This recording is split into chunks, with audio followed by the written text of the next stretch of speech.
엄마, 저희 지금 집 왔는데요.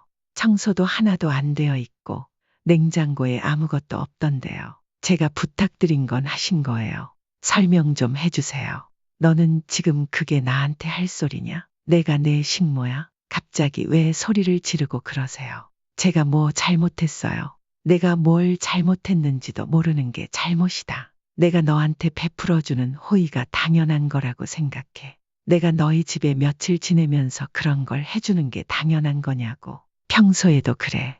너 엄마 안부 한 번이라도 물은 적이 있어? 다 내가 필요한 거 말할 때만 연락하고 그 외엔 관심도 없잖아. 도대체 어떻게 된 게 갈수록 더 심해지니? 엄마, 일단 진정 좀 하시고요. 화 좀 내지 마세요. 안녕하세요. 저는 충남 천안에 거주하는 평범한 71세 여성입니다. 현재 식당에서 점심시간에 설거지 일을 하고 있어요. 늦은 나이에 일을 한다는 게 여간 힘든 게 아니지만 그래도 조금이라도 밥벌이를 하며 운동 삼아 일을 하고 있답니다. 오후에는 쉴 수 있는 시간이 많아 상대적으로 여유가 있는 편입니다. 혼자 지내다 보니 라디오나 휴대폰으로 유튜브를 틀어놓는 경우가 많습니다. 그러다 보니 여러 사연을 많이 듣게 되는데요. 제 사연도 한번 들려드리고 싶어 이렇게 글을 적게 되었습니다. 사연들을 듣다 보면 제 나이 또래 분들은 노후를 어떻게 보내는지, 자식들과 이런저런 일이 있어 갈등을 겪는 분들이 참 많더라고요. 저도 그중 한 명으로서 얼마 전에 겪었던 일을 한번 말씀드리고자 합니다. 제가 그 일을 겪으면서 한 가지 느낀 건 제 인생에서 자식이 100%를 차지하는 건 아니라는 겁니다. 젊은 사람들이 말하는 내가 주인공인 인생, 이 뭔지 조금은 알게 되었거든요. 그래서 요즘은 제 할 일을 하며 저를 위한 시간을 보내려고 많은 노력을 기울이고 있답니다. 아무리 개인주의가 대세라지만 저 같은 옛날 사람들에게는 이런 변화가 여전히 낯설 수 있죠. 그래도 요즘 세상이 그렇다면 한 번쯤은 따라가 보는 것도 나쁘지 않겠죠. 이쯤 되면 제게 어떤 일이 있었는지 궁금하시죠? 허심탄회하게 제 이야기를 들려드리겠습니다. 불과 1년 전 저는 평생을 함께해온 동반자였던 남편을 떠나보내야 했습니다. 젊은 시절에 만나 함께 어렵게 살아가면서도 조금씩 살림을 불려나가는 재미에 시간 가는 줄도 몰랐었죠. 아들이 태어나고 나서는 모든 것이 그 아이 중심으로 돌아갔습니다. 저희의 첫 살림은 지하 단칸방에서 시작했습니다. 여유롭지 않았던 시댁은 오히려 저희가 도와야 할 정도로 형편이 어려웠고 제 친정도 상황은 크게 다르지 않았어요. 남편은 제가 늘 봐왔던 대로 듬직하고 책임감 있는 사람이었습니다. 가족을 위해서라면 무엇이든 할 수 있는 사람이었고 그만큼 자신을 희생하며 열심히 일하던 사람이었죠. 저는 그런 남편을 위해 열심히 뒷바라지하면서 아들을 잘 키워내야겠다는 다짐을 수도 없이 했던 사람이었습니다. 그래서일까요? 남편은 제게 단순한 배우자가 아니라 제 삶의 버팀목 그 자체였습니다. 그렇게 평생을 가족만 바라보며 달려온 남편이 갑작스레 세상을 떠나니 제 인생에 커다란 구멍이 뻥 뚫린 것 같았습니다. 침대 옆에 남편의 빈자리가 이렇게 무겁게 느껴질 줄은 정말 몰랐습니다. 엄마, 이것도 다 정리하실 거죠? 아버지 장례 비용은 다 정리하셨고 유품도 이제 정리하셔야 하는데요. 업체를 부르실 거예요? 아니면 엄마가 직접 하실 거예요? 그런 거 부르지 마라. 내가 알아서 천천히 정리할게. 너희들도 고생했으니 이제 그만 집에 가서 쉬어라. 나도 혼자 있고 싶구나. 알겠어요. 그럼 장례식 내내 아무것도 못 드시길래 곰탕이랑 이것저것 사서 냉장고에 넣어놨어요. 끼니 거르지 마시고 꼭 챙겨 드세요. 혹시 아버지 유품 중에 따로 챙겨갈 물건이 있으면 가져가거라. 그리고 며칠 있다가 통화 좀 하자. 재산 정리도 필요하고 여러모로 이야기를 좀 해야 할 것 같다. 네, 연락드릴게요. 그럼 저희 가볼게요. 좀 쉬세요, 엄마. 남편의 장례를 치르고 한동안 저는 제정신이 아니었던 것 같습니다. 추운 겨울이었지만 날씨가 추운 것보다 이제 혼자 지내야 한다는 외로움이 제 마음을 더 차갑게 만들었습니다. 집 앞에 남편이 심어놓은 감나무를 바라보며 저는 생각에 잠겼습니다. 아들이 대학생이 될 무렵에야 겨우 마련한 이 집은 저희 가족들의 추억이 깃든 소중한 곳이었습니다.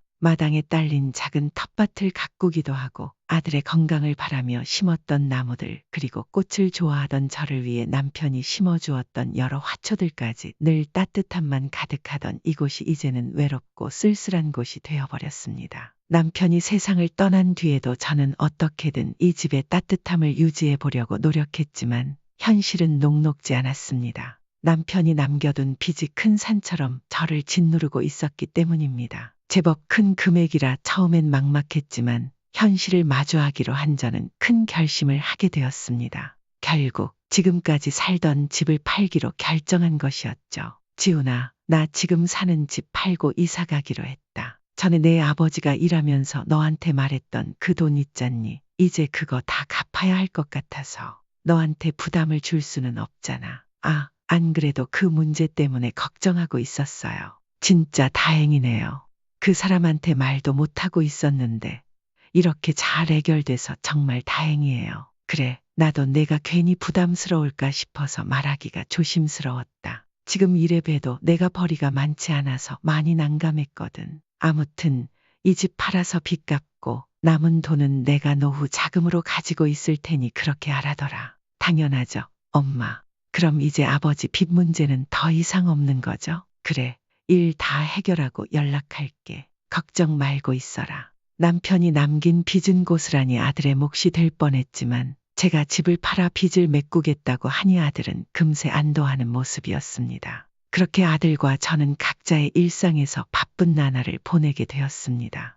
가끔씩 남편을 생각하면 울컥하는 마음이 올라왔지만 언제까지고 우울하게 지낼 수는 없었죠. 저는 집을 팔아 빚을 정리하고 혼자 살기 적당한 아파트로 이사를 했습니다. 주택에서만 살다 아파트 생활을 시작한 건 처음이었지만 나름대로 편리한 점이 많아 마음에 들더군요.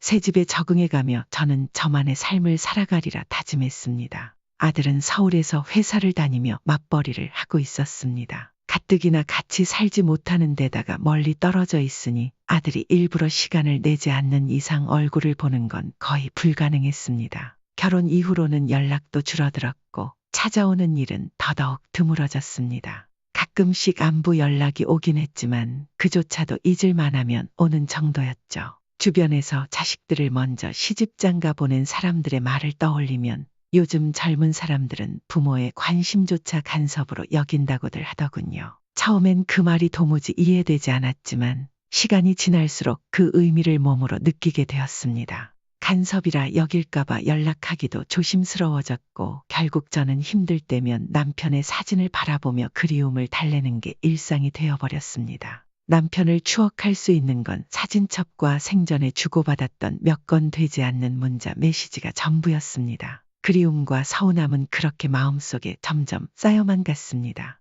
엄마, 정말 죄송해요. 오늘 생신이신 거 지금 생각났어요. 제가 뭐 해드릴 건 없고 용돈 이체 시켜드렸어요. 얼마 안 되는 금액이지만 맛있는 거 사드세요. 요즘 회사가 너무 바빠서 제가 정신이 없었네요. 아니야, 바쁘다 보면 잊을 수도 있지 뭐. 내가 알아서 미역국은 잘 챙겨 먹었으니 걱정 마라. 용돈 보내줘서 고맙다. 잘 쓸게. 다음엔 제가 꼭 신경 써서 챙겨드릴게요. 정말 요즘 바빠서요. 그 사람도 아차 싶어서 엄청 죄송해하고 있어요. 용돈 넉넉하게 넣어드렸으니까 꼭 맛있는 거 사드세요. 정말 죄송해요. 아이고, 알았다니까 그러네. 이렇게 연락 준 것만으로도 고맙다. 안 사람한테도 안부 전해주고 오늘도 고생했을 텐데 얼른 쉬어라. 늦은 저녁 아들의 메시지로 제 생일날이 끝나가는 걸 실감했습니다. 잊어버린 것을 뒤늦게 깨닫고 급히 보낸 연락이었지만 한편으론 그나마 잊지 않고 챙겨준 게 고마운 마음이 들기도 했습니다. 하루 종일 아들의 연락을 기다리다 결국 포기하려던 찰나에 온 메시지였습니다. 요즘 젊은 사람들 사는 게 바쁘다 보니 그럴 수도 있겠다 싶었지만 부쩍 외로움을 느끼던 저는 아들의 태도가 서운하지 않을 수 없었습니다. 그래도 아들은 결혼 전만 해도 한 달에 한두 번은 집에 내려와 저와 시간을 보내곤 했습니다. 그마저도 여유가 되지 않으면 종종 안부 전화를 해주던 다정한 아이였죠. 밥은 챙겨 먹었냐? 오늘 컨디션은 어떠냐? 며 아침마다 먼저 챙겨주던 아들이었는데 결혼 후에는 가정을 우선시하게 되면서 저는 점점 뒷전으로 밀리는 것 같아 마음 한편이 허전했습니다. 많은 걸 바라진 않았지만 점점 멀어지는 것 같은 거리가 쌓이며 서운함은 늘어났습니다. 하지만 그렇다고 해서 그 마음을 아들에게 일일이 털어놓는 건 쉽지 않았습니다. 용돈도 좋고 가끔 오는 전화도 좋았지만 제게 가장 절실했던 건 따뜻한 대화 몇 마디였습니다. 그렇게 아들의 전화를 받으며 제 마음을 또 한 번 애써 감추게 되었죠. 어머니, 이번에 제사는 제가 참석하기 어려울 것 같아요. 아직 확정된 건 아닌데 회사에서 출장 계획이 생겼거든요. 일정이 제사랑 겹칠 가능성이 높아서요. 내 시아버지가 돌아가시고 첫 제사인데 내가 참석해야지. 다른 사람도 아니고 내 시아버지잖니. 내가 지훈이한테 미리 연락해뒀는데 그걸 전달 못 받은 거야. 지훈 씨한테 들었어요. 근데 시기가 애매해서 말씀드리는 거예요. 아직 확정된 것도 아니고요. 그럼 겹치지만 않으면 올 수 있다는 얘기 아니냐? 여기가 부산이나 저기 땅끝 시골 마을도 아니고 기차 타면 1시간이면 올 거리인데 그것도 힘들다는 거야. 그게 아니라요. 내가 지금 너한테 시집살이 시키는 것처럼 보이는 거야. 괜히 며느리 회사 일 못하게 하고 집안일 떠넘기려는 못된 시어머니로 보이냐고. 내가 말하는 건 너희가 도의적인 태도를 보여야 한다는 거야. 무조건 안 된다고 딱 잘라 생각하지 말고 유연하게 대처할 줄 알아야 한다는 거지. 내가 언제 너희들한테 명절에 꼭 오라가라 한 적 있니? 다른 것도 아니고 돌아가신 양반 첫 제사다. 참석하는 게 도리다, 도리. 어머니, 알겠어요. 제가 생각이 짧았어요. 그한테 말해 볼게요. 말하고 말고 할 것도 없어. 이번 첫 제사는 무조건 참석해야 한다. 잔소리로 들릴지 모르겠지만 다른 사람도 아니고 내 시아버지야. 몇 번 지낸 제사도 아니고 돌아가시고 첫 제사야. 그 양반 떠난 지 얼마나 됐다고 벌써 그렇게 홀대하려고 하니 나는 아직도 그 양반이 집에 있는 것 같은데. 어머니, 알겠습니다. 꼭 참석하겠습니다.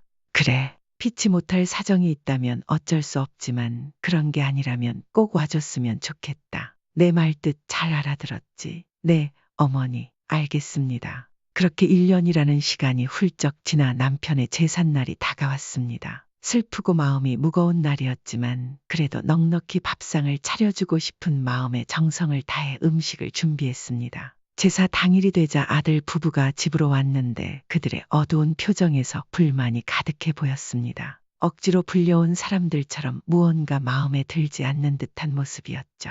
사실 그럴 만도 했습니다. 제가 무슨 일이 있어도 제사에는 꼭 참석하라고 엄포를 놓았거든요. 안 그래도 서로 연락이 뜸한 상황에서 그냥 지나갔다가는 부모와 자식 간의 인연마저 끊어질 것 같아 제가 강하게 이야기했던 겁니다. 요즘 젊은 사람들은 이런 상황을 어떻게 생각할지 모르겠지만 제겐 남편의 장례식 이후 첫 제사가 그만큼 중요했고 최소한의 예의를 차리는 게 맞다고 생각했습니다. 하지만 그런 표정의 아들 부부를 보니 저 역시 마음이 편치 않았습니다. 그래도 아들과 며느리는 제사 준비에 열심히 임했고 정성스럽게 남편의 제사를 지냈습니다.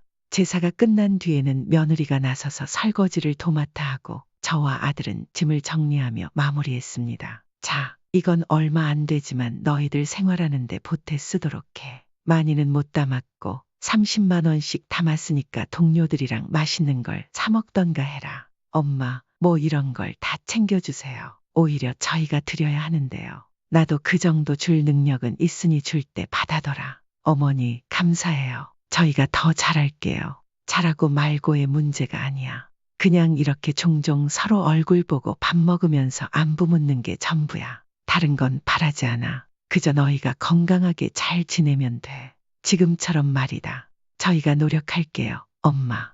요즘 워낙 바빠서요. 이해해 주세요. 그래, 내가 일전에 너희한테 제사 꼭 참석하라고 하면서 기분이 상했다면 이 자리에서 사과할게. 하지만 다른 건 몰라도 내 아버지는 살아생전 참 고생 많이 한 분이야. 그래서 이번 첫 제사만큼은 다 같이 모여서 얼굴도 보고 정성을 다하고 싶었다. 물론 죽은 사람한테 이게 무슨 소용이냐고 물어보면 나도 할 말은 없어. 그래도 최소한의 예의라고 생각했어. 기분이 상했다면 미안하다. 아니에요, 엄마.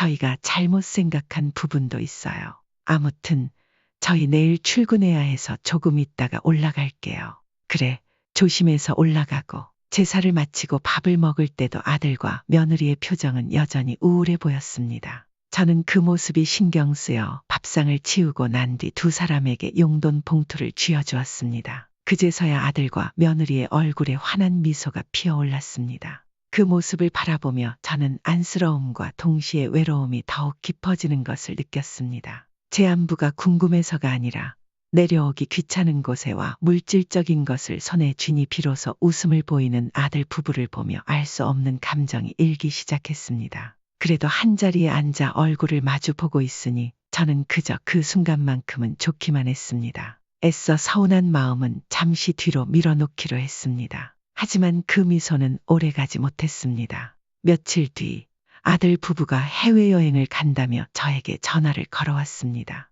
그래, 지훈아. 무슨 일이니? 엄마, 시장 갔다가 막 들어오는 길인데.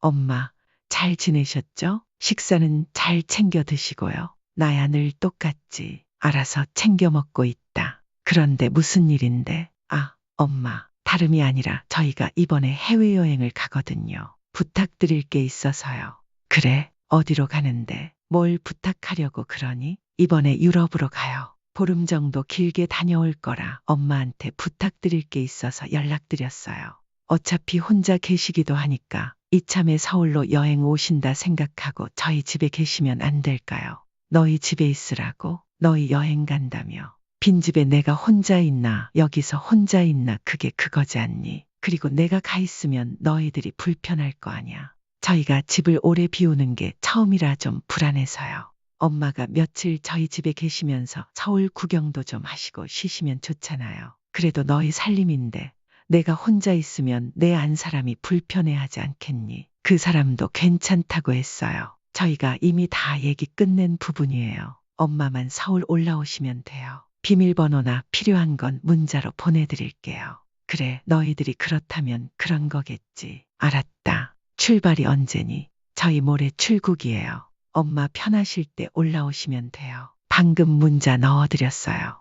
엄마, 정말 감사해요. 나도 여기서 일 마무리하고 올라갈게. 엄마 점심마다 하는 아르바이트 있는 거 알잖아. 거기 말도 해야 하고 일정도 조율해야 해서. 그래도 안 되진 않을 거니까 걱정 마라. 해외여행을 간다는 아들은 제게 집을 지켜달라며 부탁했습니다. 얼마 전에 이사한 집이라 낯선 곳을 오래 비우는 게 불안했던 모양입니다. 저는 아들의 말을 듣고 내심 서운한 마음이 들었습니다. 제 안부를 묻거나 소소한 대화를 나누는 게 아니라 그저 자신들의 부탁만 들어달라는 전화였으니까요. 물론 들어주지 못할 부탁은 아니었지만 다음에 엄마도 같이 가요. 라거나 덕분에 잘 다녀올게요. 같은 한마디가 있었다면 그 서운함이 조금은 덜했을 겁니다. 결국 저는 아들의 부탁대로 간단히 짐을 싸서 서울로 향하는 기차에 몸을 실었습니다. 기차 안에서 창밖을 보며 여러 생각들이 스쳐 지나갔지만 마음을 비우기로 했습니다. 도착 후 택시를 타고 아들이 알려준 주소로 가보니 제법 으리으리하고 고급스러운 아파트 외관이 눈에 들어왔습니다. 문자 메시지를 확인하며 천천히 비밀번호를 눌렀지만 이상하게 문이 열리지 않았습니다.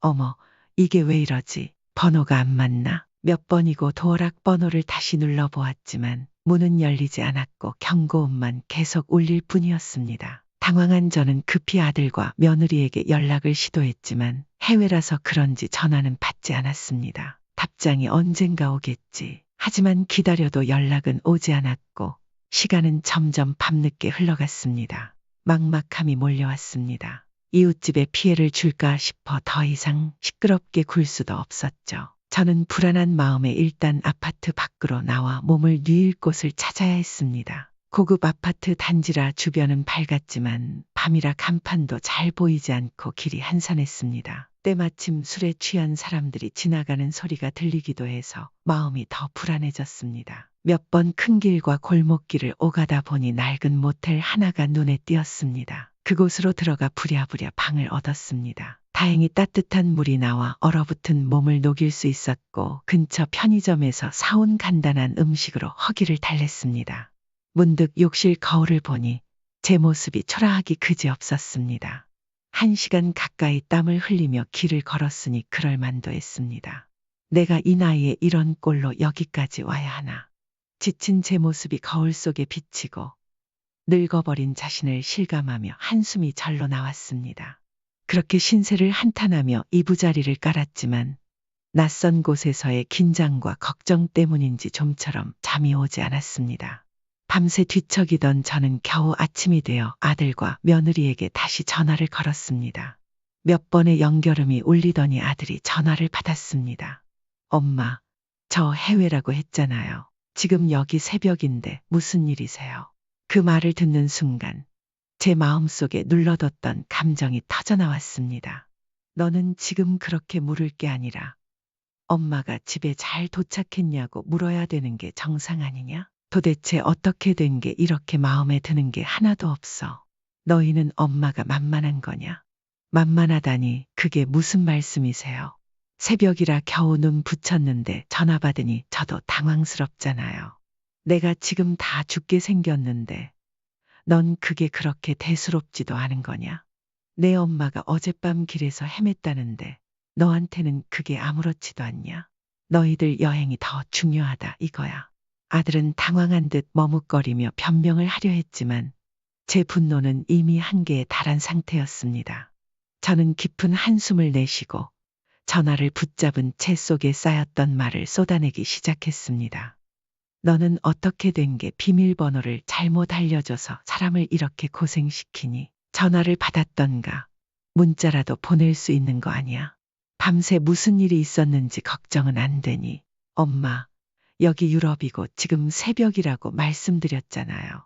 비밀번호 잘못 알려드린 건 죄송한데요. 지금 시차 적응 때문에 잠도 못 자고 겨우 눈 붙이고 있는데 이렇게 다짜고짜 화내시면 저도 뭘 어떻게 하라는 건지 모르겠어요. 당장 한국으로 돌아갈 수도 없는 노릇이고요. 뭐라고?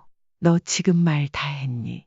일단 제가 비밀번호 다시 확인해서 보내드릴게요. 그리고 엄마, 앞으로 너무 화내지 마세요. 저도 지금 상황이 곤란해서. 앞으로 너 이런 부탁하려면 나한테 하지 마라. 내가 여기 길도 모르고 얼마나 한참을 헤맸는지 알아? 애초에 내가 제대로 알려줬으면 이런 일도 없었잖아.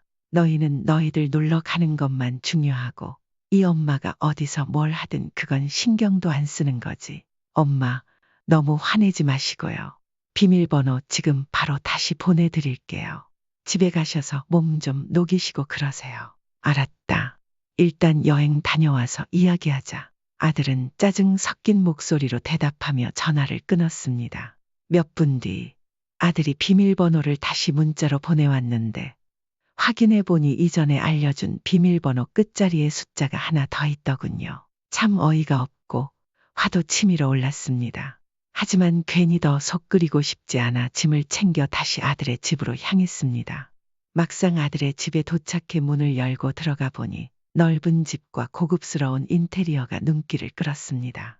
거실에 들어서자마자 TV에서 보던 것보다 훨씬 큰 최신형 TV가 떡하니 자리를 차지하고 있었고 주방에는 반짝이는 가전제품들이 가지런히 놓여 있었습니다. 모든 게 제가 사는 집과는 차원이 달랐습니다. 저는 거실 한켠에 짐을 내려놓고 방에서 이불을 가져와 거실에 깔았습니다. 아무래도 방에서 지내기엔 조금 눈치가 보이는 게 사실이었거든요. 그렇게 며칠이 지나고 아들이 여행에서 돌아오기 며칠 전 전화 한 통이 걸려왔습니다.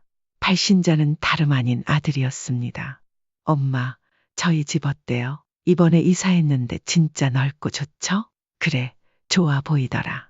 넓기도 하고 깔끔하니 잘 해놨더구나. 여행은 잘하고 있니? 네, 이제 기차 타고 프랑스에 갔다가 거기서 마지막 여행을 하고 한국으로 갈 것 같아요. 엄마, 뭐 필요한 거 있으세요? 가는 길에 사갈까요?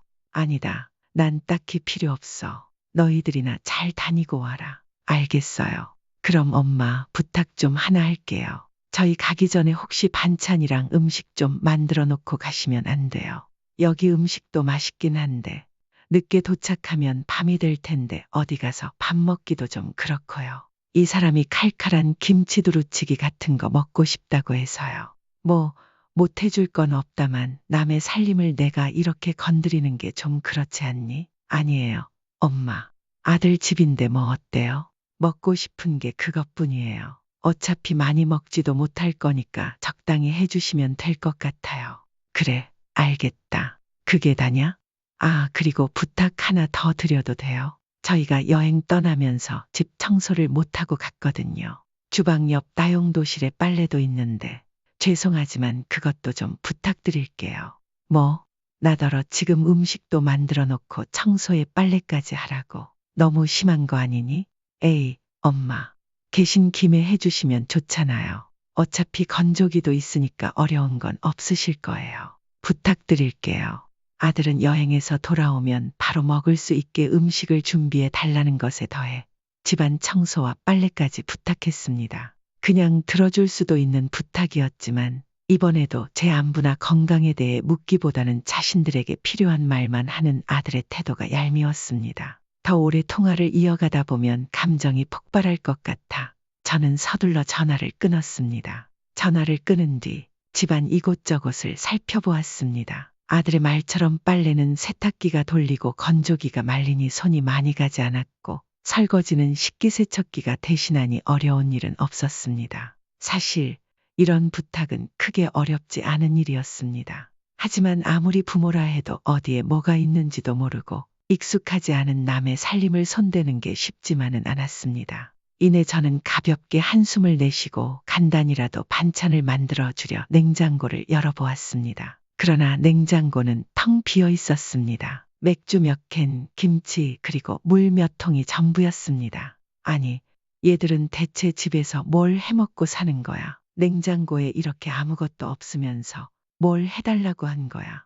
입 밖으로 나온 제 말에 스스로도 어이가 없었습니다. 아들이 부탁했던 반찬과 음식을 만들려면 장을 봐와야 하는 상황이었습니다. 그런데 여기서 다시 길도 모르는 곳에서 엄동설안의 마트까지 찾아가 장을 보고 음식을 해야 하고 게다가 청소와 빨래까지 해야 한다니 이게 정말 맞는 일인가 싶었습니다. 그 순간 저는 참담한 기분이 들었습니다. 며칠 전 고생했던 일도 모자라 아들과 며느리가 저를 엄마가 아닌 가정부처럼 여기는 건 아닌가 하는 생각이 들었습니다. 아들이 제가 베풀어 온 호의를 너무나도 당연하게 여기고 있다는 걸 깨닫는 순간 감정을 주체할 수 없을 정도로 화가 났습니다. 저는 결국 그 자리에서 짐을 챙겨 서울역으로 향했습니다. 제일 빠른 기차표를 끊고 천안에 있는 제 보금자리로 돌아왔습니다. 그렇게 하루를 보낸 다음 날 아들에게 전화가 왔습니다. 엄마, 저희 지금 집 왔는데요. 청소도 하나도 안 돼 있고 냉장고에 아무것도 없는데요. 제가 부탁드린 건 하신 거예요. 설명 좀 해주세요. 너는 지금 그게 나한테 할 소리냐? 내가 내 식모냐? 갑자기 왜 소리를 지르고 그러세요? 제가 뭐 잘못했어요? 내가 뭘 잘못했는지도 모르는 게 잘못이다. 내가 너한테 베풀어준 호의가 당연한 거라고 생각해. 내가 너희 집에서 며칠 지내면서 이런 걸 해주는 게 당연한 거냐고. 평소에도 그래. 너 엄마 안부 한 번이라도 물은 적 있니? 다 내가 필요한 말만 하고 그게 아니면 연락조차 안 하잖아. 갈수록 더 심해지는 것 같아서 정말 어이가 없다. 엄마, 일단 진정하시고요. 화 좀 내지 마세요. 내가 화를 안 내게 생겼어? 너희들이 뭐라고 날 이렇게까지 무시해. 남편 잃고 혼자 산다고 처량해 보여서 불쌍해 보여서 만만하니 내가 너희한테 그런 존재야. 그냥 가끔 돈봉투만 쥐어주면 엄마 노릇 다 한 거냐고 생각하니 저는 아들의 말을 듣자마자 화를 주체하지 못하고 그동안 쌓였던 감정을 그대로 쏟아냈습니다. 그동안 참아왔던 서운함이 한꺼번에 터져나와 아들에게 쏘아붙이고 말았습니다. 아니나 다를까 아들은 여전히 제 안부에는 관심조차 없더군요. 단지 엄마라는 이유로 아들이라는 이유로 저를 무시하고 있다는 기분이 들어 마음이 무거웠습니다. 그동안 쌓아왔던 서러움이 한꺼번에 몰려와 저는 더 이상 감정을 주체할 수 없었습니다. 나도 입 아파서 더 이상 너희들한테 뭐라고 못하겠다. 너희들이 뭘 잘못했는지도 모르는 애들한테 나 혼자 떠들어봤자 내 입만 아프지. 옛날 어른들 말씀이 하나도 틀린 게 없어. 그리고 내가 말을 안 해서 그렇지. 너희들이 지금까지 한 행동들이 다 옳았다고 생각하니 저는 한 번 터진 감정을 멈출 수가 없었습니다. 너희 아버지 첫 제사 때도 그렇고 도대체 내가 얼마나 참아야 하니 얼마나 더 봐줘야 하냐고. 너희들이 한두 살 먹은 애들도 아니고 생각할 줄은 알아야 하지 않겠니? 나도 이제 지친다. 앞으로는 연락하지 말아라. 너희들이 정말 뭘 깨달았고 진심으로 미안한 마음을 가지기 전까지는 나한테 연락하지도 말고 찾아오지도 말아라. 알겠어? 너희는 너희대로 알아서 살아. 그게 무슨 말씀이세요? 왜 그렇게 심하게 말씀하시는데요? 지금 저희랑 인연 끊자는 말씀이세요? 그렇게 알아들었으면 그렇게 이해하면 되겠구나. 지금까지 너희들이 한 행동을 생각해봐. 내가 잘했다고 생각하니? 내가 왜 서운한지 한 번이라도 이해하려고 해본 적 있어? 반대로 생각해봐라. 너희가 어디 가서 이런 취급을 당했다면 기분이 안 나빴겠니? 저는 아들에게 한참을 쏟아낸 뒤 더는 말을 이어갈 수 없을 정도로 지친 상태에서 전화를 거칠게 끊어버렸습니다. 그 후로 아들과 며느리가 번갈아가며 몇 번 전화를 걸어왔지만 저는 받지 않았습니다. 그렇게 며칠이 흘렀습니다. 그날도 여느 때처럼 점심시간에 일을 마치고 집으로 돌아오던 길이었습니다. 그런데 집 앞에서 익숙한 실루엣이 보였습니다. 가까이 다가가 보니 아들과 며느리였습니다. 내가 찾아오지 말라고 했어. 안 했어. 엄마, 들어가서 이야기해요. 저희가 드릴 말씀이 있어서 왔어요.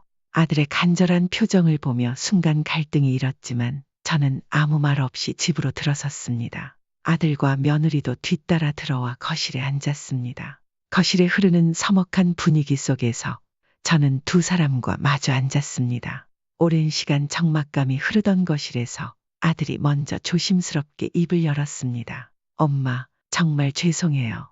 엄마가 그동안 얼마나 힘들게 살아오셨는지 제가 전혀 알지 못했어요. 엄마가 워낙 내색을 안 하시니까 괜찮으신 줄만 알고 너무 안이하게 생각했어요. 뭘 말이냐. 이제 와서 왜 그러는 건데. 무슨 바람이 들어서 그런 말을 하는 거니. 철이 들었다거나 그런 말은 안 할게요. 엄마가 느끼시기에 진심으로 와닿지 않을 수도 있겠지만 저희 정말 반성 많이 했어요. 그동안 생각도 많이 했고요. 생각을 했다고?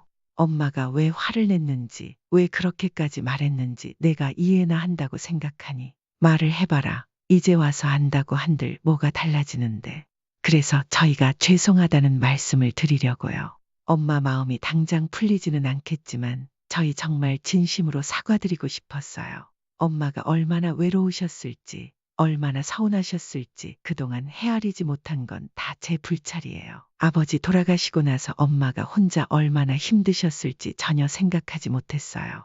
그리고 엄마가 해주신 것들에 비하면 저희가 너무 부족했다는 것도 이제야 알겠어요.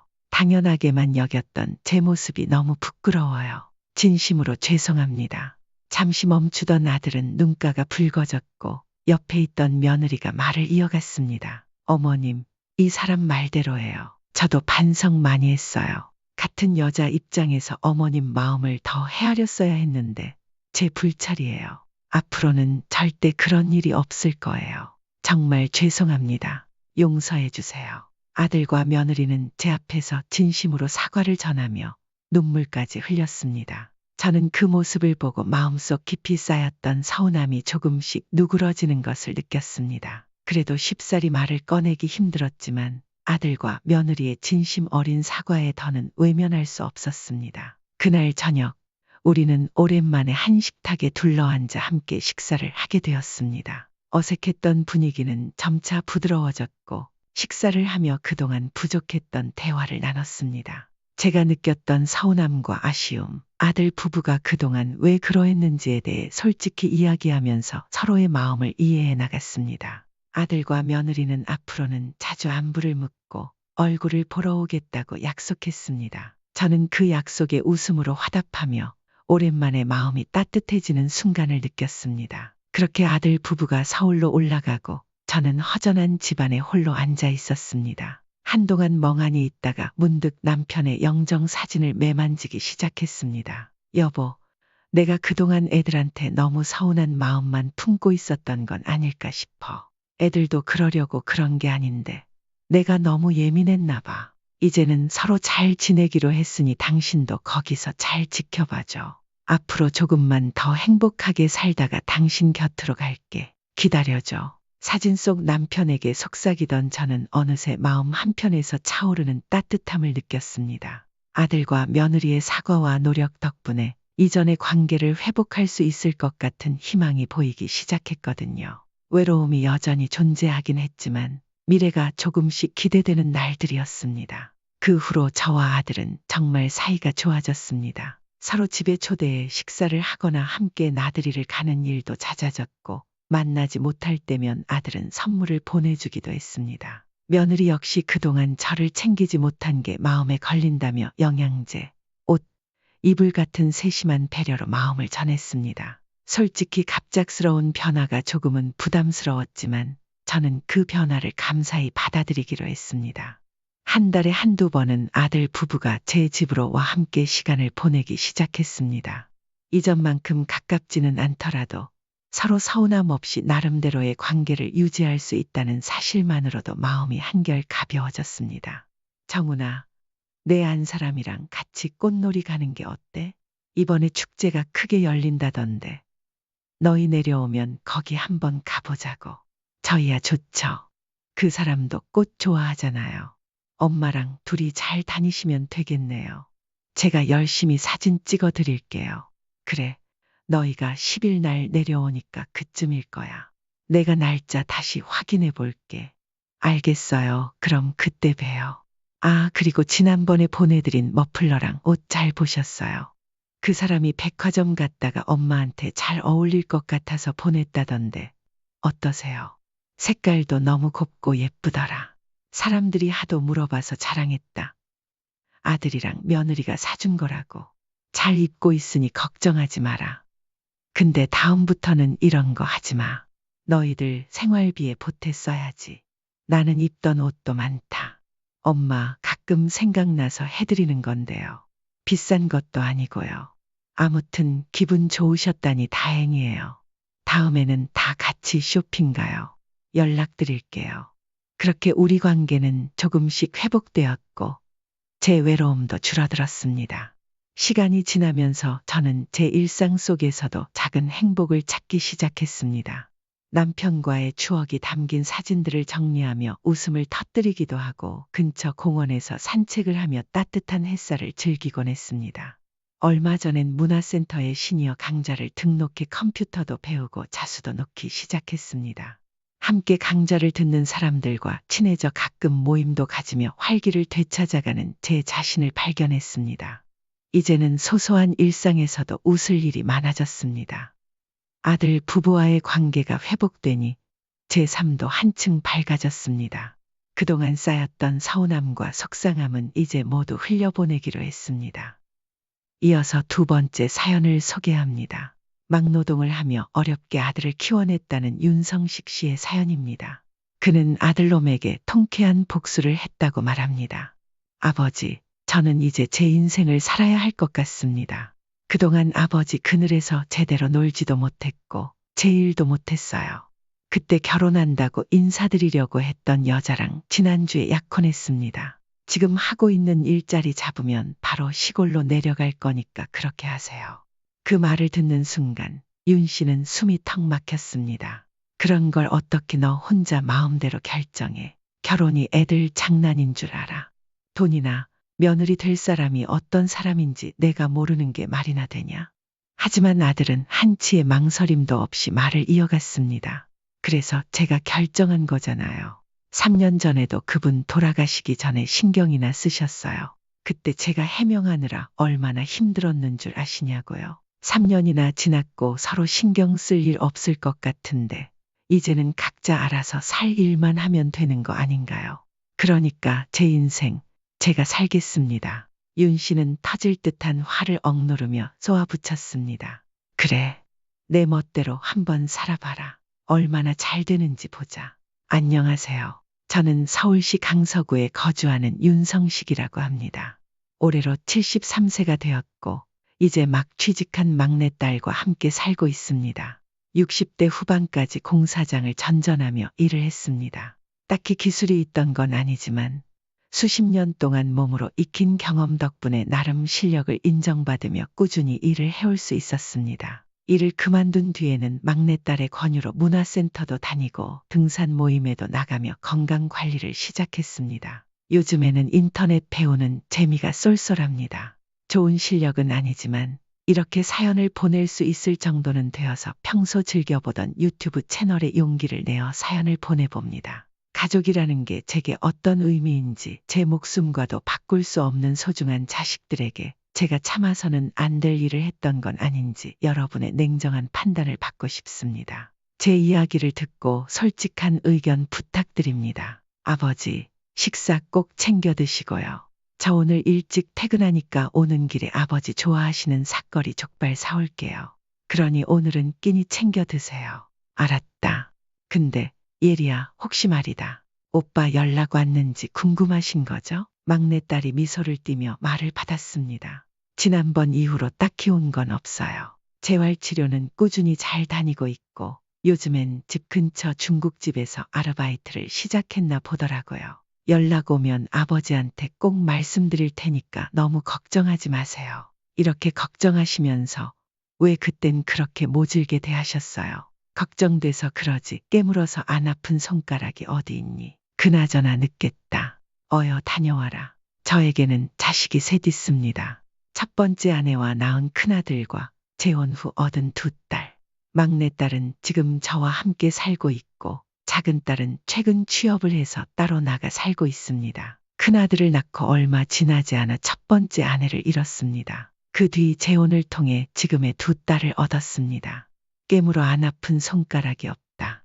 고들하지만 인생의 풍파와 역경을 겪으며 자식들과의 관계는 어긋날 때도 많았습니다. 특히 큰아들과는 말다툼 끝에 인연을 끊다시피 하게 되었지만 마음 한구석엔 여전히 걱정이 남아 있습니다. 방황을 멈추고 정도의 길을 걷길 바라는 마음뿐입니다. 하지만 지금은 그저 애써 외면하며 스스로를 다독이고 있을 뿐입니다. 며칠 뒤 첫 번째 아내의 기일이 다가왔습니다. 저는 혼자 납골당을 찾아가 조용히 그녀를 기렸습니다. 아내의 사진 앞에 앉아 넋두리를 시작했습니다. 여보, 오늘은 특히나 당신 생각이 나네. 동희는 이제야 정신을 좀 차리려는 모양이야.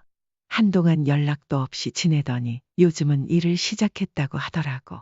내가 잘못 가르친 탓이 크니 당신이 하늘에서 잘 들여다봐 주시구려. 다음에 또 올게. 첫 번째 아내는 제가 대학을 다니던 시절 운명처럼 만난 사람이었습니다. 밝고 상냥했던 그녀는 제게 늘 희망을 주는 존재였습니다. 저는 억지로 대학에 다니며 무기력한 시간을 보내고 있었지만 그녀는 정반대의 사람이었습니다. 특유의 긍정적인 에너지로 저를 끌어당겼고 삶의 의욕을 되찾게 해주었습니다. 그러다 보니 서로에 대한 사랑을 확인하고 우리는 결혼을 약속할 만큼 진지한 연애를 하게 되었습니다. 하지만 양가 부모님의 강한 반대에 부딪히고 말았습니다. 당시 사업체를 크게 운영하던 저희 집안과 내세울 것 없는 아내의 집안을 비교하며 반대하셨죠. 어느 정도의 반대는 예상했지만 서로를 포기해야 하나 고민할 정도로 극심한 반대가 있을 줄은 몰랐습니다. 하지만 저희는 그럴수록 더 돈독해졌고 결국 어른들의 뜻을 거스르기로 결심했습니다. 그 선택은 제 인생의 큰 전환점이 되었습니다. 어찌어찌 대학을 졸업한 뒤 아내와 함께 동거를 시작했습니다. 그렇게 같이 살게 된 지 얼마 지나지 않아 아내의 임신 소식을 들었습니다. 태어날 아이와 모든 것을 버리고 저를 선택한 아내를 위해 저는 닥치는 대로 일을 해야만 했습니다. 소박하게 친구 몇 명을 불러 결혼식을 치르고 새로운 인생을 시작했습니다. 아들이 태어나고 하루하루 열심히 살아가며 이 행복이 영원히 지속되길 바랐습니다. 하지만 행복의 끝은 곧 불행의 시작이었습니다. 저희에게 주어진 행복한 시간은 그리 길지 않았습니다. 아내가 교통사고로 세상을 떠나고 만 것입니다. 아들이 돌도 되기 전의 일이었습니다. 갑작스러운 상황에 저는 제정신이 아니었습니다. 진심으로 사랑하는 사람을 잃게 된 슬픔은 이루 말로 표현할 수 없었습니다. 하지만 어린 아들의 울음소리를 들으며 정신을 차려야 했습니다. 그때 가족의 한 사람이 저를 찾아와 말을 건넸습니다. 성식이, 자네가 얼마나 힘든지 잘 알지만 어린 것 생각해서 정신 똑바로 차려야 해. 자네가 힘들어도 동희는 이제 자네밖에 없지 않나. 그러니 무슨 일이 있어도 정신줄 부여잡고 마음 단단히 먹어야지. 그 말에 잠시 위로를 얻는가 싶었지만 뒤이어 들려온 말은 차가웠습니다. 그렇다고 우리 집안 도움받을 생각은 하지 말게. 일이 안타깝게 됐지만 다 내가 자초한 일이야. 그러니 내 인생은 내가 스스로 개척해야 해. 혹여나 죽을 고비라도 넘기게 되면 그때 연락이나 하게. 정신줄 부여잡고 살아.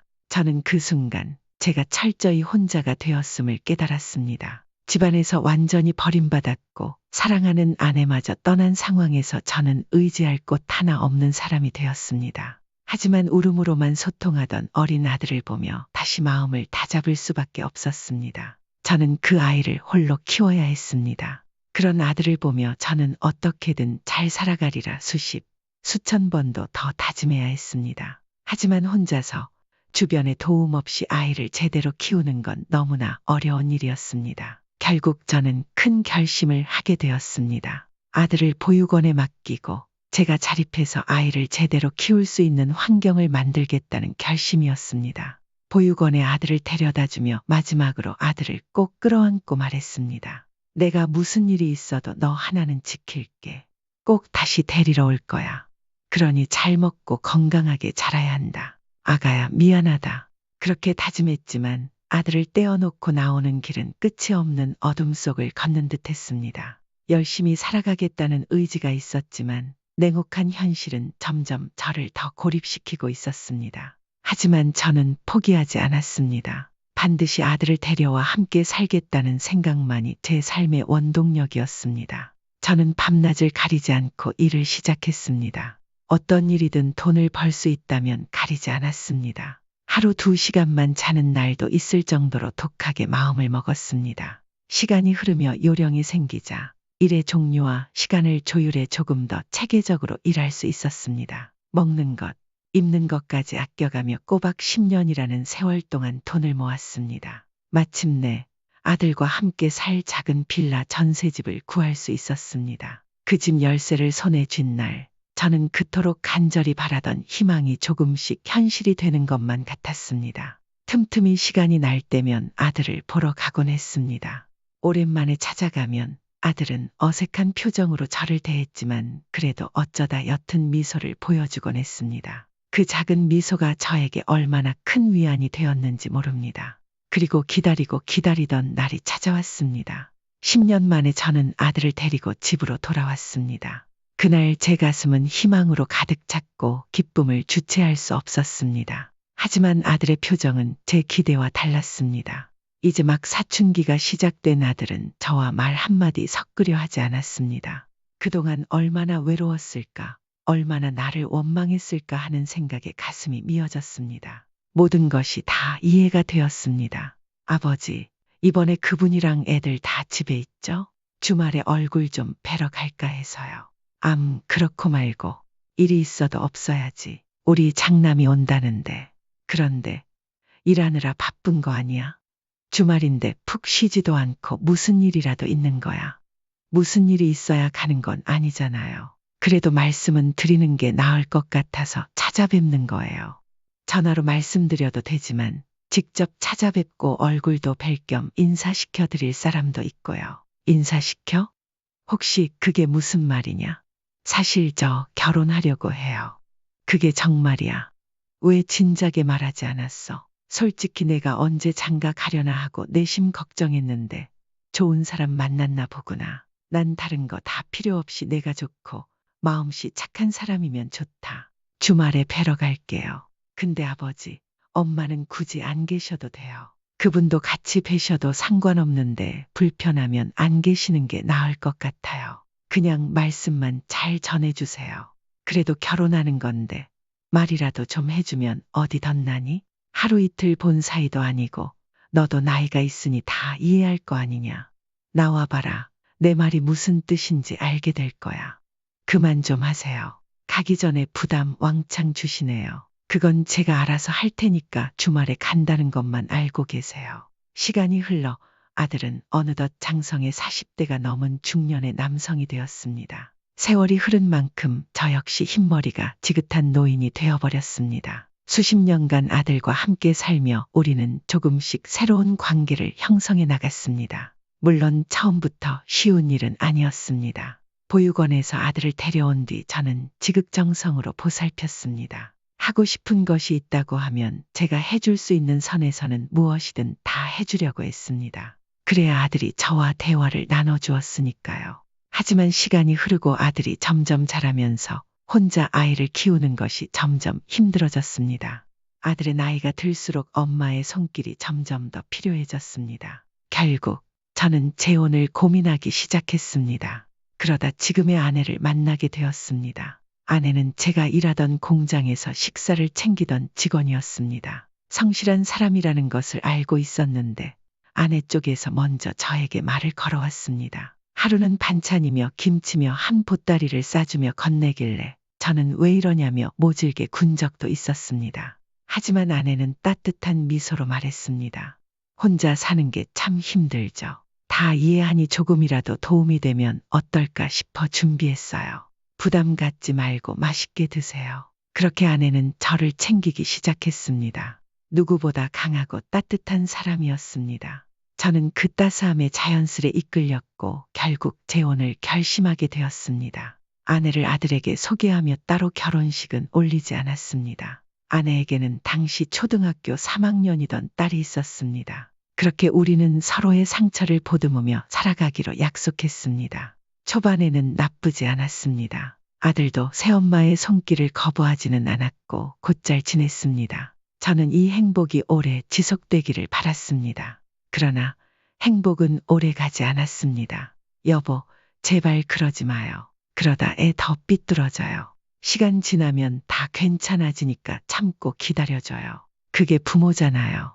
아내는 그렇게 저를 말리곤 했습니다. 하지만 사춘기가 격했던 아들은 점점 더 반항적인 스타일로 변해갔습니다. 하루가 멀다 하고 학교에서 연락이 오고 경찰서에서 아들이 조사를 받고 있으니 와서 데려가라 는 전화까지 받게 되었습니다. 학교에서 문제를 일으키는 것도 모자라 나쁜 친구들과 어울리며 방황하는 아들을 보며 저는 점점 지쳐갔습니다. 화를 참지 못하고 결국 손을 대는 일이 생기기도 했습니다. 그럴 때마다 아내는 온 힘을 다해 저를 막아섰습니다. 동희야, 제발 정신 좀 차리자. 언제까지 이렇게 살 순 없는 거잖니. 이제라도 조금이라도 마음 편히 살아보려고 너한테 온전한 가정을 주고 싶었던 내 마음은 어쩌자는 거니. 나도 이젠 버겁다. 정말 버거워. 아내의 말에 저는 겨우 흥분을 가라앉혔지만 머릿속은 혼란스러웠습니다. 내가 왜 이렇게까지 해야 하는 걸까?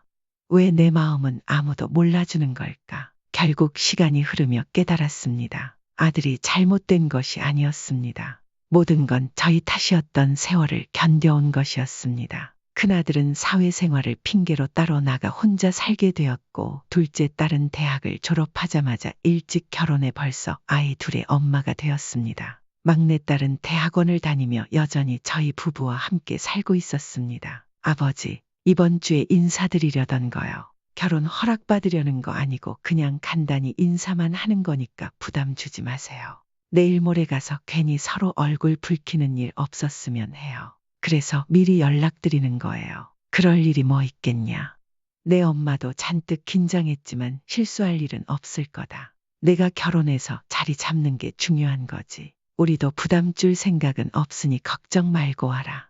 혹시라도 무슨 일 생기면 연락드릴 테니까 그런 줄 아세요. 이건 뭐 통보식이구나. 서로 조율을 해야 마땅한데 아무튼 알았다.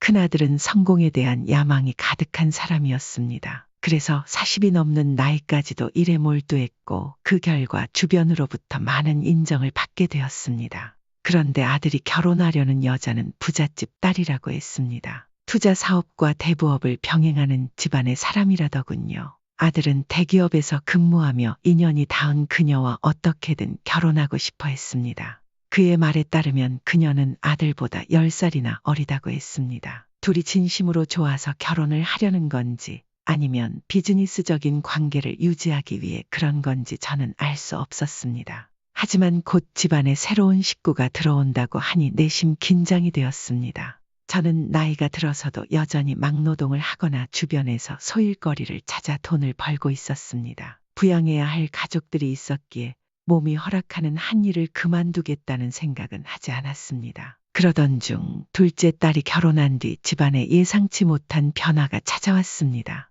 하지만 그 변화는 좋은 것이 아니었습니다. 딸들의 권유로 아내와 함께 건강검진을 받았는데 그 자리에서 아내가 췌장암 말기 판정을 받게 된 것입니다. 너무나 갑작스러운 소식에 저는 어찌할 바를 몰랐습니다. 또다시 사랑하는 아내를 어이없게 떠나보내고 싶지는 않았습니다. 아들이 주말에 인사를 온다고 했지만 아내의 암 진단 결과를 들은 순간 그 어떤 것도 눈에 들어오지 않았습니다. 저는 아들에게 전화를 걸어 상황을 알렸습니다. 동희야, 미안하게 됐다. 이번 주 주말 약속은 어려울 것 같구나. 지금 엄마랑 병원에 와 있다. 아버지, 당장 내일인데 이러시는 게 어디 있어요. 이미 다 말해놨다고요. 왜 그러시는 거예요? 그런 건 미리 말씀을 해주셨어야죠.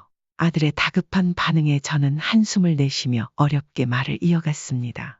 내 엄마가 암이란다. 오늘 건강검진 결과 받았는데 이미 3기라고 하더라. 당장 이번 주부터 항암 치료를 시작해야 하고 암세포를 어느 정도 줄인 뒤에 수술을 해야 한다고 하네. 그래서 미안하지만 약속은 나중으로 미뤄야겠다. 그러나 아들의 반응은 제 예상과는 달랐습니다. 아버지 정말 너무하시네요. 피를 나는 제 일이 그 사람 일보다 중요하지 않아요. 다른 것도 아니고 제가 결혼하려고 인사까지 드리러 가겠다는 건데 왜 제 인생에는 관심이 없으신 거냐고요.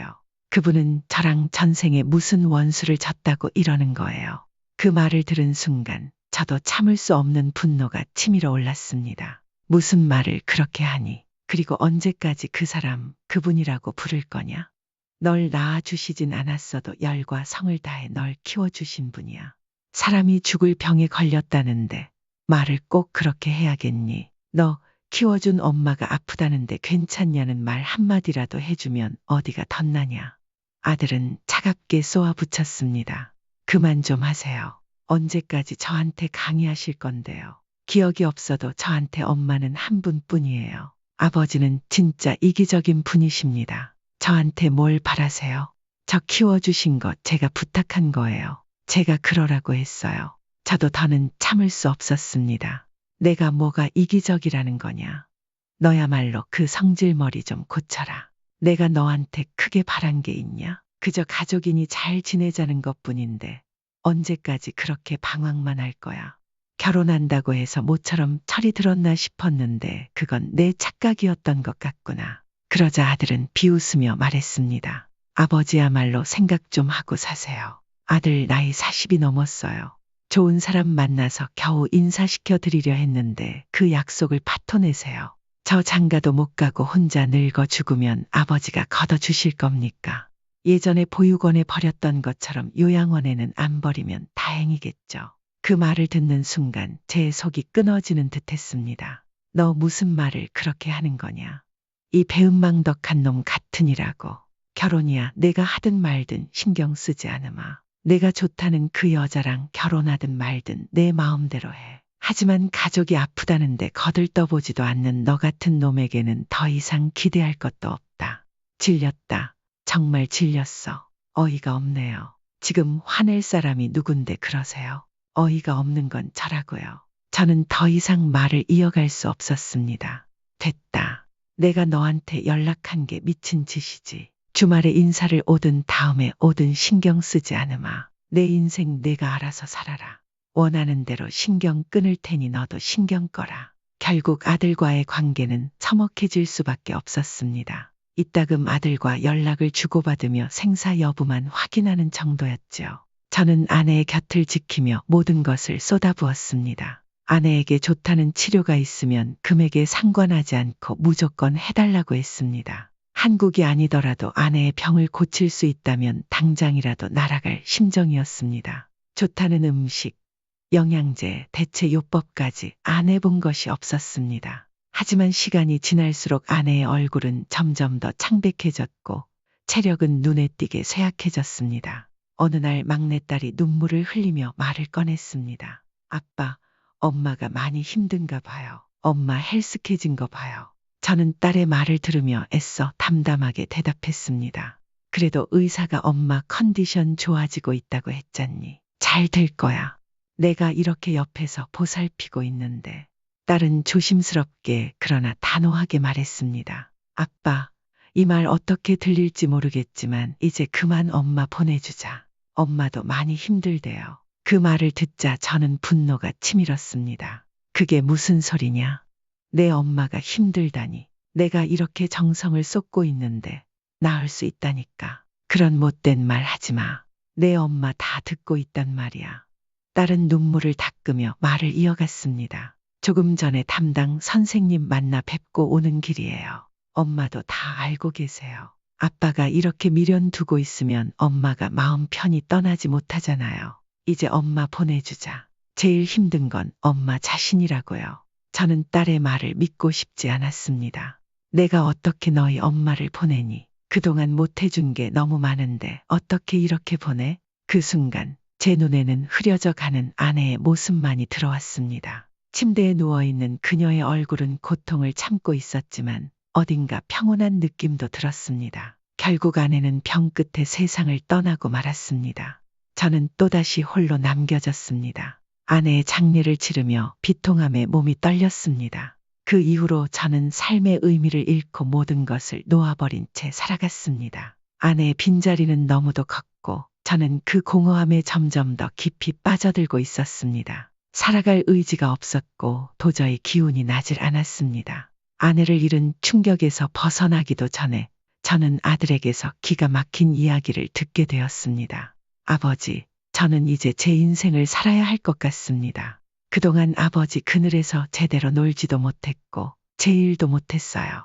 그때 결혼한다고 인사드리려고 했던 여자랑 지난주에 약혼했습니다. 지금 하고 있는 일자리 잡으면 바로 시골로 내려갈 거니까 그렇게 하세요. 아들의 말에 저는 황당해서 참을 수가 없었습니다. 그런 걸 어떻게 너 혼자 마음대로 결정해.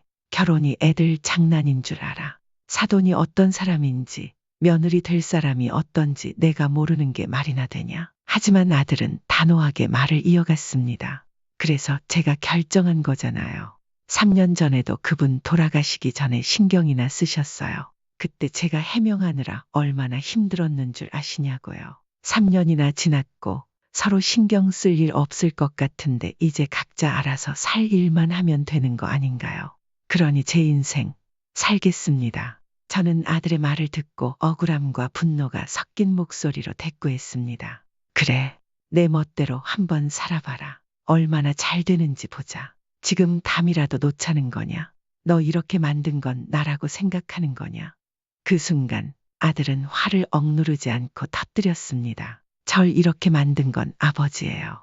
애초에 절 자식으로 생각도 안 하시면서 무슨 염치로 이제 와서 아버지 대접을 받으시려고 하는데요. 아버지가 절 보육원에 버린 그 순간 이미 다 끝났어요.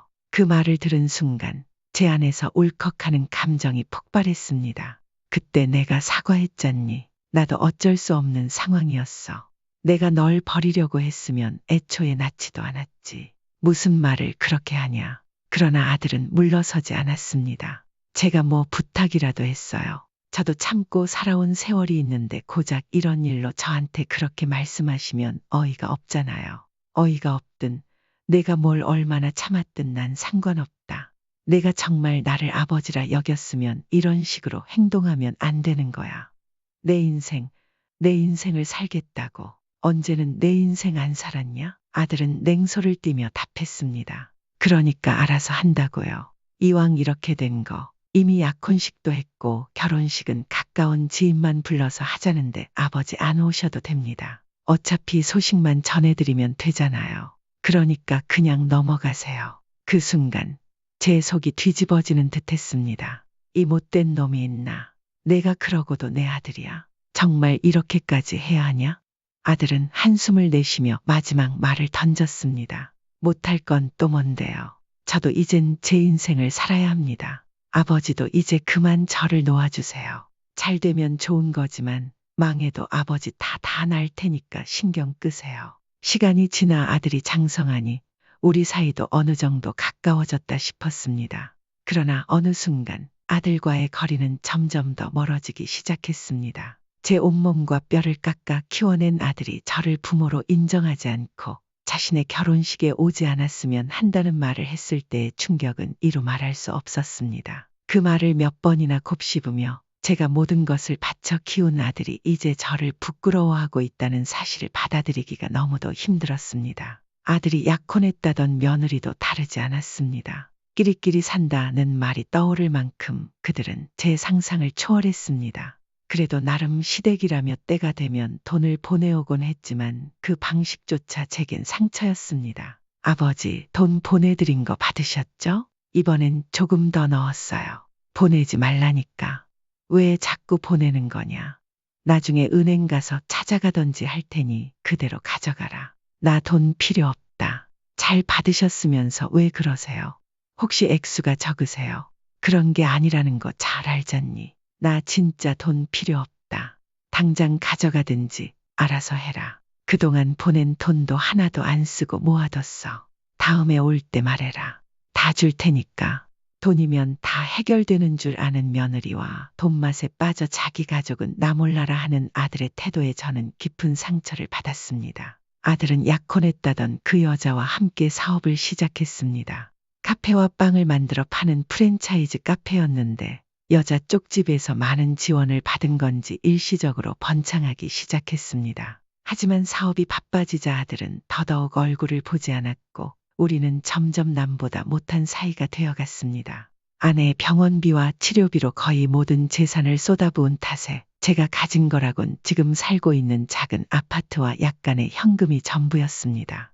이 돈도 앞으로 노후 자금으로 사용하기엔 턱없이 부족한 금액이었습니다. 그래도 자식들이 자리를 잡으면 중요한 순간에 금전적으로 도움을 줄 수 있을 거라 생각했지만 그 기대는 완전히 빗나가고 말았습니다. 점점 저희 경제적 여유는 바닥을 보이기 시작했고 그 상황 속에서 저는 또 한 번 절망에 빠지게 되었습니다. 결국 온갖 자존심을 내려놓고 아들에게 도움을 요청하기로 결심했습니다. 동희야, 이런 말해서 미안하지만 혹시 조금만 도와줄 수 있겠니? 내 엄마 그렇게 보내고 전 재산을 거의 치료비로 다 써버렸지 않니? 그래서 그런데 돈 조금만 해다오. 내가 필요한 데가 있어서 그래. 여유가 되면 빌려줄 수 있겠니? 저는 최대한 차분하게 부탁했지만 아들의 대답은 냉담했습니다. 뭐 하시려고 그런 큰 돈이 필요하세요? 드릴 수는 있는데 제가 굳이 드려야 하나요? 그 말에 저는 답답한 마음을 억누르며 힘겹게 설명을 이어갔습니다. 내가 너한테 이런 말까지는 안 하려고 했다. 나 암이라는구나. 당장 이번 주부터 치료를 받아야 하는데 너희 엄마 아프면서 가진 돈을 다 써버려서 여유돈이 없구나. 그래서 부탁하는 거야. 그러나 아들의 반응은 저를 더욱 아프게 했습니다. 아버지 곁에 딸이 2명이나 있잖아요. 저는 사업하는 사람이라 아버지께 도움이 못 됩니다. 지금 자리 잡고 있는 와중에 아버지한테 큰돈 들어갈 여유도 없고요. 저는 아들의 말에 참을 수 없는 분노와 슬픔이 치밀어 올랐습니다. 다른 것도 아니고 내가 죽을지도 모른다는데 모른 척하고 싶다는 거냐? 아니면 그냥 죽었으면 좋겠는 거냐? 하지만 아들은 단호했습니다. 지금 당장은 어렵다고요. 왜 이렇게 억지를 부리세요? 저 바쁘니까 나중에 다시 전화하든지 하세요. 도대체가 이해를 할 수가 없어요. 아들의 차가운 반응에 저는 절망적인 마음을 감추지 못했습니다. 하지만 더 이상 간청해도 소용없다는 것을 깨달았습니다. 결국 저는 아들의 도움 없이 병원에서 항암 치료를 시작했습니다. 간호병동에 입원해 주기적으로 간호사들이 저를 돌봐주었지만 무엇보다 저를 지탱해 준 것은 딸들이었습니다. 2 딸은 번갈아 가며 저를 보살폈고 제가 과거 아내에게 했던 것처럼 딸들은 저에게 많은 것을 해주었습니다. 저도 사람인지라 암 진단을 받았을 때의 충격은 말로 다 할 수 없었습니다. 하지만 딸들의 헌신적인 간호 덕분에 마음을 조금씩 다잡을 수 있었습니다. 그러던 어느 날 막내딸이 우연히 아들과 얽힌 제 이야기를 알게 되었습니다. 이야기를 들은 막내딸은 그 자리에서 아들에게 전화를 걸어 난리를 치기 시작했습니다. 내가 웬일이냐? 전화를 다 하고 막내딸의 목소리는 처음부터 격앙되어 있었습니다. 오빠, 진짜 미친 거 아니야? 다른 사람도 아니고 아빠잖아. 우리 엄마는 그래. 친엄마도 아니니까 그렇다 쳐. 근데 이건 아니지 않아?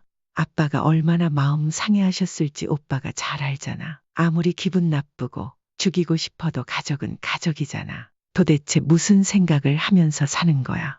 아들은 냉소적인 목소리로 받아쳤습니다. 아버지라고. 아버지? 내가 뭘 안다고 나서서 지랄이야. 지랄이. 나이도 한참 어린 게 어디다 대고 소리를 질러. 넌 조용히 빠져 있어. 막내딸은 참지 않고 맞받아쳤습니다. 뭐, 지랄? 새언니인가 하는 그 여자랑 약혼하고 결혼한다고 했을 때 우리도 기가 막혔어. 안 봐도 비디오더라. 오빠 같은 사람이랑 결혼하면서 오빠보다 더 했으면 더 했지. 만약에 아빠가 돌아가신다고 해도 그랬을 거야. 사람이 너무한 거 아니냐고. 생각이라는 게 있으면 이렇게 행동하면 안 되는 거야. 아들은 끝까지 비아냥거렸습니다. 내가 뭘 안다고 떠들어? 내 심정이 어떤지 알기나 해. 막내딸은 분노를 참지 못하고 소리쳤습니다. 아빠 아프신데 병문안이라도 와봤어. 아들 노릇을 하고 싶으면 적어도 찾아와서 얼굴은 보고 가야지. 사람이 인정머리가 없으면 나중에 다 되돌려받는 거야. 오빠처럼 못된 심보 가지고 있으면 다 돌려받는다고. 그리고 그 여자, 며느리라고 하기 뭐하지만 시아버지 되는 사람 병문안 한 번 안 오는 게 말이 돼. 요즘 부부끼리 서로 관여 안 하는 추세라지만 이건 해도 너무한 거 아니냐고. 그러자 아들은 비웃으며 독설을 내뱉었습니다. 아이고, 효녀납시였네. 그러는 너, 아버지 지극정성으로 모시면서 심청전이라도 찍으면 되겠네. 혹시 알아? 내가 심청이처럼 행동하면 아버지 병이 싹 낫는지. 나한테 지랄할 시간에 내 아버지나 더 보살펴드려. 막내딸은 한참 동안 씩씩거리며 분을 사귀지 못했습니다. 통화는 결국 서로의 감정만 상한 채 끝이 났습니다. 그리고 그로부터 열흘 정도 시간이 흘렀습니다. 병원의 적막함을 뚫고 누군가 찾아왔습니다. 문을 열고 들어온 사람은 아들과 며느리였습니다. 아들은 무거운 표정으로 제 병상 옆 의자에 앉았습니다. 잠시 말을 잇지 못하더니 두툼한 서류 가방 하나를 꺼내 놓았습니다. 이게 뭐냐? 그냥 와도 된다. 얼굴 보는 걸로도 만족하련다. 제 말을 들은 아들은 짧게 한숨을 내쉬며 서류 가방을 밀어 놓았습니다. 사양하지 말고 열어보세요. 저랑 이 사람이 큰 마음 먹고 준비한 겁니다. 딱히 해드릴 건 없고 저희가 할 수 있는 선에서 최대한 준비한 거예요. 이거 받으시면 섭섭하진 않으실 거예요. 저는 서류 가방을 열어보았습니다. 안에는 5만 원짜리 지폐가 가득 차 있었습니다. 갑작스러운 상황에 말을 잇지 못하고 아들을 바라보니 그는 한참 동안 저를 쳐다보다가 차가운 목소리로 말을 꺼냈습니다. 이걸로 치료비, 생활비 하시고 더 이상 저 귀찮게 하지 마세요. 이게 얼마나 저한테 스트레스를 주는지 아세요? 그 소리 듣기 싫어서 이렇게 온 겁니다. 차라리 아버지도 이게 나을 거예요. 그러니까 더 이상 서로 귀찮게 하는 일 없었으면 합니다. 그 말씀드리려고 온 겁니다. 저는 아들의 말을 듣고 큰 충격을 받았습니다. 어안이 벙벙한 상태로 한참을 가만히 있었습니다. 마침 일을 마치고 병문안을 온 딸들이 제 굳어진 표정을 보더니 상황을 빠르게 눈치챘습니다. 작은 딸은 저를 다독이며 아들과 거리를 두게 했고 얼굴이 빨개진 막내딸은 아들에게 분노에 찬 목소리로 쏘아붙였습니다. 진짜 미쳐도 단단히 미쳤구나. 이게 무슨 짓이야. 어떻게 아빠한테 이럴 수 있어? 나중에 후회 안 할 것 같아. 남도 아니고 오빠, 날 낳아주시고 길러주신 아빠야. 그런데 어떻게 이런 몰상식한 행동을 할 수 있어? 하면 다야. 돈 많은 처갓집 물어오면 다냐고. 인성이 썩어 문드러졌어. 아들은 거친 숨을 내쉬며 반격했습니다. 너 그 입 닥치지 못해? 저번부터 계속 나한테 기어오르는 것 같은데 너 그 입 안 다물래. 하지만 막내딸은 멈추지 않았습니다. 사람이 진짜 해도 너무하잖아. 오빠는 내가 볼 때 정신병원 가봐야 할 것 같아. 병원 온 김에 진료나 받고 가지 그래. 새언니, 아니, 정식으로 인사한 적도 없으니 새언니라 부를 필요도 없지. 그쪽도 남편 내세워서 얼굴만 내밀고 있는 척 할 거면 이런 거 제대로 하지 그래요. 진짜 가진 거 많은 사람들이 더 하다더니 우습다. 우스워. 아들의 표정이 굳어지며 다시 소리쳤습니다. 너 이 사람한테 그게 무슨 말버릇이야. 생각 좀 하고 말해. 막내딸은 비웃으며 말을 이어갔습니다. 아이고, 애처가 납시었네. 너 같은 녀석을 길러준 우리 엄마나 아빠가 불쌍하다. 당장 꺼져. 너 같은 녀석은 아빠 인생에 도움이 안 되는 놈이야. 언젠간 다 배로 돌려받을 거야. 이 천하의 못된 놈 같으니라고.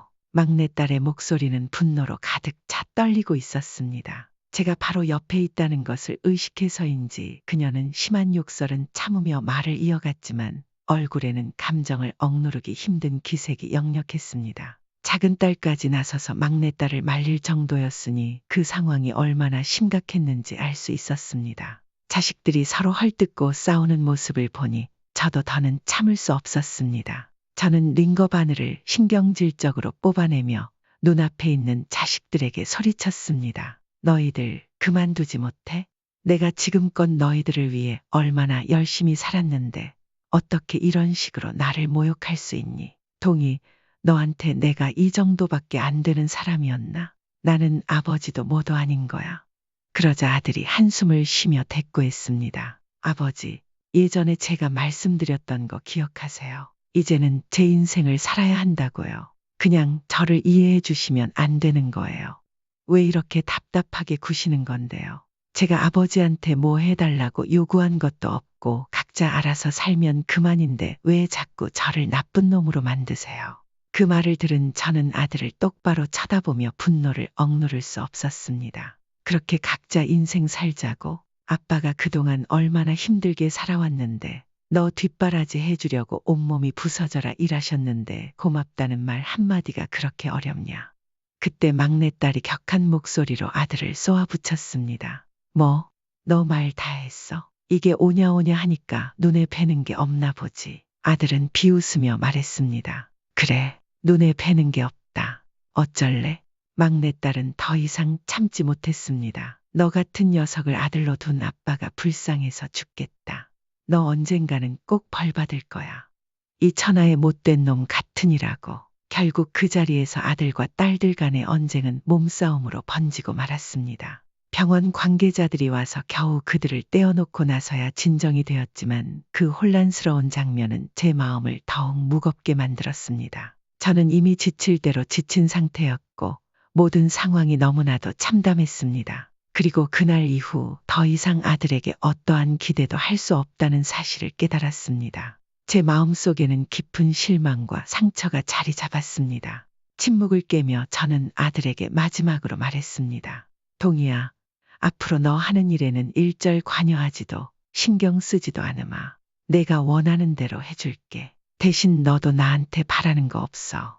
내가 원하는 게 그런 거라면 내가 해줄 수 있는 게 이게 전부라면 그렇게 해야겠지. 이제 다 끝났으니 볼일 다 봤으면 나가라. 앞으로는 보는 일 없었으면 좋겠다. 그날 이후 저는 아들과의 모든 관계를 끊었습니다.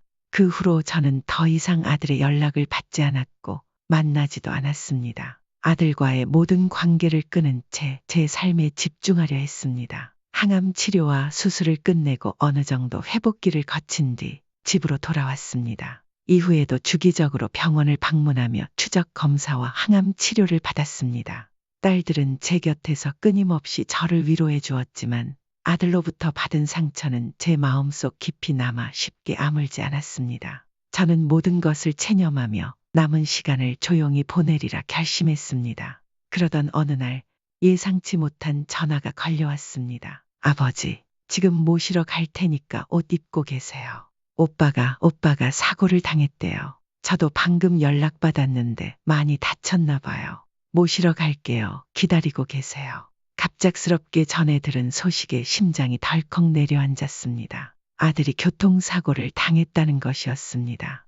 음주운전으로 인한 사고였고 아들뿐 아니라 상대방도 심각한 부상을 입은 상태라고 했습니다. 막내딸과 함께 병원에 도착했을 때 아들은 침대에 누워 고통스러운 표정으로 괴로워하고 있었습니다. 다리를 심하게 다친 아들은 앞으로 평생 다리를 절며 살아가야 한다는 진단을 받았습니다. 그러나 그것보다 더 충격적인 사실은 따로 있었습니다. 며느리가 아들을 버리고 외국으로 떠나버렸다는 것이었습니다. 결혼식까지 올리고 혼인신고도 했기에 잘 살고 있을 거라 믿었는데 아들이 사고를 당하고 나니 사업적으로도 가망이 없어 보였던지 아들을 버리다시피 하고 떠난 것이었습니다. 그렇게 아들은 모든 것을 잃고 나락으로 떨어지고 말았습니다. 몇 달이 지나 아들은 결국 제 집으로 찾아왔습니다. 그의 얼굴에는 깊은 후회와 절망이 가득해 보였습니다. 아버지, 정말 죄송합니다. 이제야 제가 얼마나 잘못했는지 깨달았어요. 지금 제 주변엔 아무것도 남아있지 않아요. 그 사람도 떠나고 아무것도 없으니 이제야 알겠더라고요. 그러니 저 좀 받아주세요. 제 몸도 이렇게 되고 지금 만신창이인데 아버지마저 저를 버리시려는 건 아니죠. 저는 아무 말 없이 그를 바라보았습니다. 아들은 간절한 눈빛으로 저를 쳐다보며 말을 이어갔습니다. 제가 그동안 정말 어리석었어요. 다 얻었다가 다 잃어보니까 사람이 얼마나 중요한지 알겠더라고요. 아버지가 그동안 제게 베푸셨던 은혜, 어렸을 때부터 지금까지 왜 그러셨는지도 이제 알겠어요. 그러니 제 이야기 좀 들어주실 수 있겠어요? 아니, 5분이면 되니까 제발 저랑 대화 좀 해주세요. 부탁입니다. 아들의 목소리는 처절했고 얼굴에는 깊은 후회와 절망이 묻어나 있었습니다. 저를 아래로 내려다보며 자신만만하던 아들의 모습은 어디에도 없었습니다. 그저 제 앞에서 무릎을 꿇고 용서를 빌고 있을 뿐이었죠. 하지만 저는 그런 아들의 모습을 보며 동요하지 않았습니다. 마음속에 복잡한 감정을 억누르고 냉정함을 유지했습니다. 이제 와서 다 무슨 소용이 있겠냐. 내가 스스로 저지른 일이다. 뿌린 대로 거두는 법이니 내가 알아서 해결해라. 나는 더 이상 너를 도와줄 여력도 의지도 없는 사람이다. 제 말에 아들은 절박하게 말했습니다. 아버지, 그러지 마세요. 제 말을 좀 들어보세요. 그동안 제가 사정이 있었는데 아무튼 긴 말 안 할게요. 저 좀 도와주세요. 저 일도 못 구하고 앞으로 어떻게 살아가야 할지 정말 막막하다 말이에요. 그러니 저 좀 도와주세요. 이번이 마지막이라 생각하시고요. 그 말을 들은 저는 차가운 목소리로 대답했습니다. 사정? 무슨 사정? 너같이 배은망덕하고 부모의 애정을 우습게 하는 사람은 이 세상에 없을 것이다. 내가 내 스스로 초래한 일이니 내가 스스로 해결하기를 바란다. 당장 나가주렴. 며칠 전에 치료받고 온 게 아직 몸에 무리가 가는지 기운이 빠지는구나. 정말 이러실 거예요. 그래도 하나밖에 없는 아들인데 제가 불쌍하지도 않으세요. 어떻게 이렇게 매정할 수 있으세요? 아들의 말에도 저는 단호했습니다. 그렇게 아들 하며 신경 써줄 때 내가 고마워하기라도 했냐? 빈말로라도 했냐? 그럴 가치가 없는 놈한테 아무것도 안 하겠다는 건데 뭐가 문제냐? 각자 알아서 잘 살자며 지금 내가 원하는 대로 해주는 건데 뭐가 문제인 건지 모르겠구나. 아들은 제 말에 더 이상 반박하지 못하고 고개를 떨궜습니다. 저는 마지막으로 말을 덧붙였습니다. 상황이 어찌 되었든 간에 호랑이 굴에 들어가도 정신만 차리면 살 수 있다고 했다. 여기 찾아올 정신으로 내 길이나 궁리하는 게 좋겠다. 난 더 이상 할 말 없으니 당장 나가라. 곧 애들 올 시간이다. 험한 꼴 보이고 싶지 않으면 조용히 나가는 게 좋을 거다. 아들은 그 후에도 몇 번이고 저를 찾아와 사과하려 했지만 저는 끝내 문을 열어주지 않았습니다. 딸들도 마찬가지였습니다. 딸들은 저에게 아들의 과거를 떠올리며 말했습니다. 아빠, 그 사람 봐주지 마세요. 앞으로도 절대 용서하지 마세요. 이제 와서 무릎 꿇는다고 뭐가 달라질 건 없잖아요. 그렇게 아들은 홀로 남겨져 힘겹게 삶을 이어갔습니다. 시간이 흘러 저는 암과의 싸움에서 조금씩 승리를 거두고 있었습니다. 다행히 암이 상당히 진행된 상태였음에도 불구하고 예후가 좋아 완치를 기대해도 좋을 것 같다는 소견을 받았습니다. 저는 이제라도 다시금 제 인생을 새롭게 시작할 준비를 했습니다. 그래서 저는 조금씩 운동을 시작했습니다. 아침마다 집 근처 공원을 걷고 맑은 공기를 마시며 땀을 흘리니 점차 몸과 마음이 회복되어 갔습니다. 하지만 여전히 마음속 깊이 자리 잡은 아들에 대한 생각은 완전히 떨쳐내지 못했습니다. 아들이 저지른 잘못들 그리고 저를 향했던 냉정한 태도들이 가슴 한구석에서 쉽게 잊히지 않았습니다. 그렇다고 해서 과거에 얽매여 사는 것이 옳지 않다는 것도 이제는 잘 알고 있었습니다. 그래서 저는 아들과의 관계에서 조금 벗어나 제 자신만을 위한 삶을 살기로 결심했습니다. 더 이상 과거에 발목 잡히지 않고 남은 시간을 의미 있게 보내기 위해 막내딸의 도움을 받아 문화센터에 강좌를 등록했습니다. 처음에는 망설였지만 조금씩 새로운 것들을 배우고 경험하는 재미를 느끼며 제 삶의 작은 활기를 불어넣을 수 있었습니다. 저는 자주 집 앞 공원을 산책합니다. 아내와 함께 자주 거닐었던 곳이라 추억을 떠올리기에 제격인 장소죠. 걸으면서 아내와의 첫 만남, 아들의 탄생, 그리고 재혼 후 짧았던 행복의 순간들까지 가족들과 함께했던 소중한 순간들을 떠올립니다. 그 모든 순간들은 이제 과거의 한 장면으로 남아 있습니다. 오늘도 시간이 지나면 이 순간들 또한 그렇게 기억의 한 조각으로 변하겠죠. 가끔은 제가 아들을 용서하지 않았던 것이 과연 옳았던 선택이었는지 의문이 들기도 합니다. 조금 더 이해하고 다독여줄 수는 없었을까 하는 후회가 스쳐 지나가기도 하죠.